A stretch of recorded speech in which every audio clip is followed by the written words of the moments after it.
আজকে সকালটা শুরু হয়েছিল একদম উদ্ভট টাইপের একটা খাবার দিয়ে, যেটা হচ্ছে ছোলা ভেজানো জল।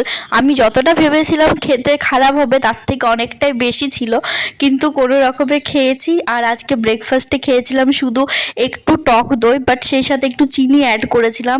স্বাস্থ্যকর জিনিসটাকে একটু অস্বাস্থ্যকর না বানালে আবার আমার ঠিক চলে না। তারপর স্নান করে সকালের পড়া সেশনটা কমপ্লিট করেছিলাম। সকালে মূলত ইংরেজিটাই করার থাকে, বাকিগুলো পরে আবার মেকআপ করে করা হয়। আর তারপর খেয়েছিলাম মাঝে এই কুলেখাড়ার রস, যেটা ছোলা ভেজানো জলের থেকেও বেশি খারাপ খেতে।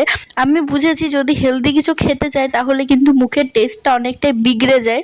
তো তারপর একেবারে সন্ধেবেলায় খেয়েছিলাম সুজি আর টক দই দিয়ে একটা চিল্লা টাইপের, সেই সাথে হেলদি বানানোর জন্য গাজর, বিনস, মটরশুঁটি এসব কিছু একটা অ্যাড ছিল, অ্যান্ড এটা খেতে কিন্তু খুব টেস্টি হয়েছিল।